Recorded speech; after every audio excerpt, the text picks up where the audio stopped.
Welcome back to day 3 of 10 days of 10-minute sewing projects, and we are making a coaster set today. Look at how cute! These are very beginner friendly and would make great gifts, so let's get started. Cut out your desired shape. Mine is obviously a wonky hexagon, which is fine. You could do a circle, a square, a heart, whatever you'd like.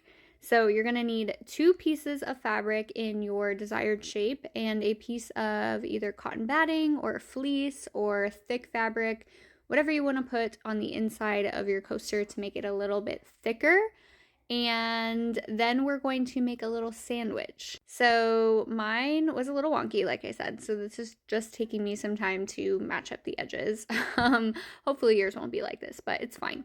So you're going to take your batting and put your piece of fabric on it right side up. And then we're going to put the fabric again right side up.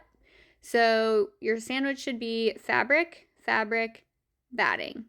And we're sewing right sides together. So I'm just going to show that to you again. So it's fabric, fabric, batting with the right sides together.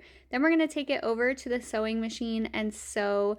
I did about 1/8 of an inch seam allowance because I didn't want to take too much length away from these.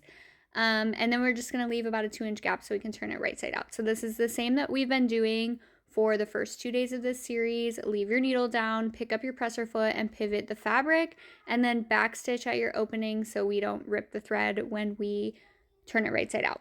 Then I'm just clipping threads and clipping corners so I have a nice good point when I flip it inside out. And then we're going to flip the fabric and poke out my edges and make it all nice and crisp. And then we're going to give it a press with the iron. Before we do that, just make sure you fold in that edge that wasn't sewn shut so that your lines are all even, and you can kind of see what I'm talking about right here. Just press them in and then give it a good press with your iron so it's all even. Okay, so now it's all pressed flat. We are going to top stitch, and for whatever reason I didn't record myself top stitching that particular one, but here is another one that I'm pairing it with.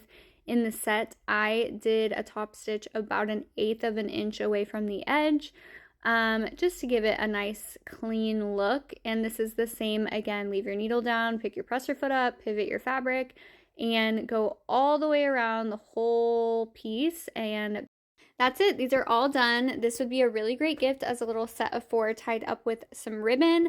That was day 3. Stay tuned for day 4 of my 10-minute sewing projects. Bye, guys.